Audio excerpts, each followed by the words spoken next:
Yes team, welcome back to the YouTube channel. My name's Dan. I simplify losing fat and building muscle. If you are new to the channel, hit that subscribe button. If you've been watching videos and not subscribed yet, what are you doing with your life? Get it sorted, let's go. Today's video is a very important one and is simplifying the process of losing fat and building muscle, because it often gets overcomplicated, and the hardest thing is actually putting all of this into practice. In theory, it's pretty simple in terms of how we execute this, how we get ourselves losing fat, get ourselves into a calorie deficit, and if we're prioritizing building muscle, we want to prioritize going into a small calorie surplus and slowly ticking our body weight over time. So in today's video, I'm going to be going through some simple tips to avoid overthinking all of this and losing sight of the key things that are actually going to get you results. So why does everyone overcomplicate this, myself included when I first started out? I think it's because we're always searching for the perfect way of doing things, the perfect leg day, the most optimal workouts to use, what's the best exercise for your back, what's the best exercise for your shoulders, how to grow your arms, etc. And while there are some benefits to looking into all of this at a more advanced stage or even intermediate stage where you can make improvements to your already consistent routine, the reality is that 90% of people that go to the gym cannot be consistent enough with either sticking to a training program or sticking to your diet, keeping yourself accountable in terms of tracking calories at weekends, to actually worry about all these minor details. Now, the term that you could use for this is are you missing the forest for the trees, which essentially means, are you missing the bigger picture and worrying about the minor details that are not going to make a massive, significant difference to your results? And realistically, if you stick to any training program long enough, regardless of whether the exercises are optimal or not, as long as there's some decent selections in there, a squat or a leg press, some form of chest press, a shoulder press, some form of back exercise like a row, a pull down or a pull up, and then say, some hamstring curls and a few leg exercises thrown in. If there's a random assortment of these exercises in a training plan and you are tracking your progress over time, writing down either on your phone, on a logbook, and tracking your workouts so that you're keeping yourself accountable to progressive overload, so you're ensuring the weight is going up over time. If you do that with any training program and you're consistent with it, you are going to build muscle. It's as simple as that. As long as you are training close enough to failure, hard enough on each set, and progressing the weight over time, so progressive overload, as I say, you are going to build muscle. It's as simple as that. That is how it works. So, by you going out of there and searching for the most optimal training programs, what's the best muscle group split? Is it push-pull legs, upper body, lower body, bro splits, shoulders one day, legs one day? All of this is just sort of wasting time, essentially not choosing a training program and sticking to it and just committing to it. I would always advise you just get started, get consistent in the gym, whatever it is. Just pick a 3-day a week full body training program that you can stick to at the start. Be consistent with it for at least 12 weeks. And as long as the weights are going up over time and you're consuming enough protein and fueling your sessions properly, looking at sleep and the basics there, getting 7 to 8 hours good quality sleep a night, you are going to see results, and that's the reality of it. But all of us as humans tend to overlook the basics that, if done over time consistently, will get you results. And so by you looking for the next magic supplement, the next quick fix, whether a certain workout order of exercises is going to make a massive difference, what the optimal ratio of fat to carbs is when you can't already be consistent with your protein intake or hitting your calorie goal, none of this really matters. And this is the trees in the foreground, and you're missing the bigger picture, which is sleep, protein intake, hitting your calorie goal, training hard in the gym, applying progressive overload and tracking your lifts, keeping yourself accountable to tracking your calories at the weekend so that you know what's coming in and what's going out, tracking your step count.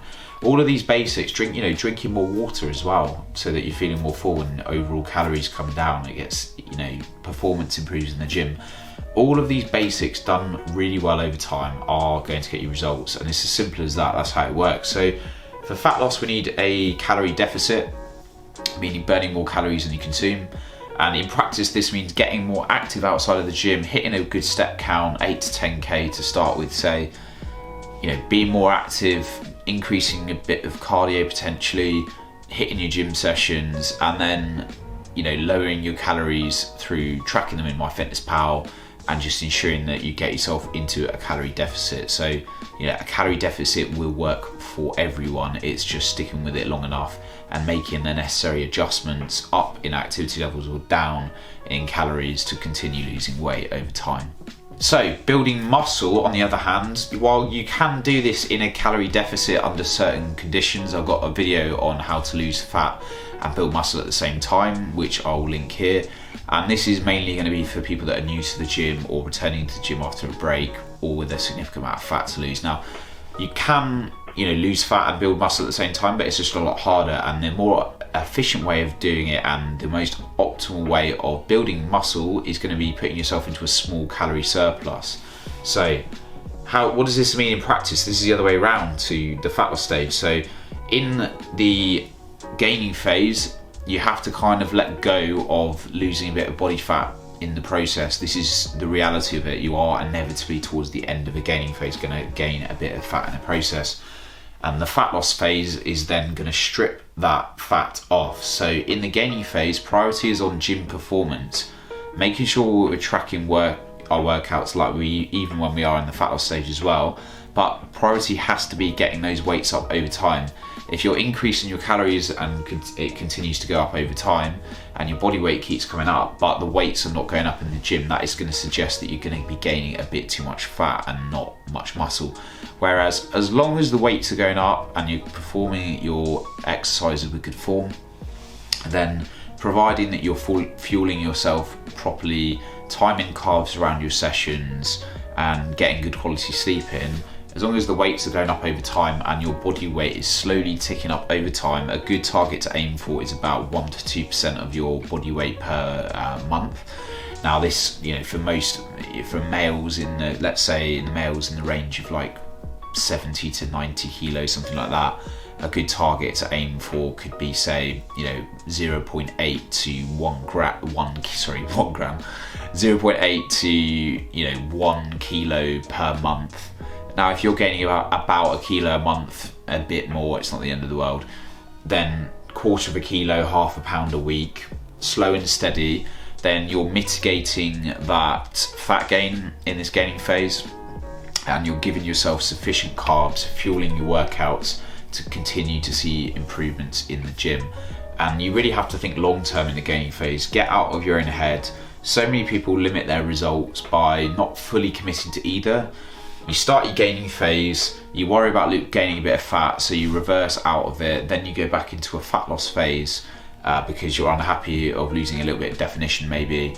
Then you cut down again drastically, realise that you're not filling out your t-shirts like you were before. In your gaining phase, you're fed up with potentially looking skinny or quote unquote in t-shirts, and then you don't commit to the fat loss phase. So it's really important that you just commit to these phases, trust the process as it is, and you will see the results. So, when I previously went on a gaining phase, gained about 10 kilograms in the process, I just had to accept that I was going to gain some fat in the process. And towards the end of the bulk, I did put on a bit of fat in the process. However, I then knew that that muscle that I'd built in that time would then be shown and appear more defined, so I'd look bigger when I then became leaner again. So I've recently done a 16-week transformation for a photo shoot, which is coming up this week, and come all the way back down from 82 kilos to 70 kilos. So I will put up some pics in terms of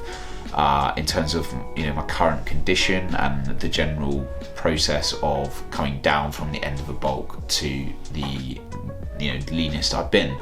And this is why you have to fully commit to the gaining phase, focus on prioritizing muscle, nailing the basics that works, such as your sleep, and just keep turning up each week. There's going to be some sessions where you're not really fancying it and you don't really want to train, but you just got to push through, keep ticking the boxes, doing some of the boring basic things that work, and it always is worth it in the long term.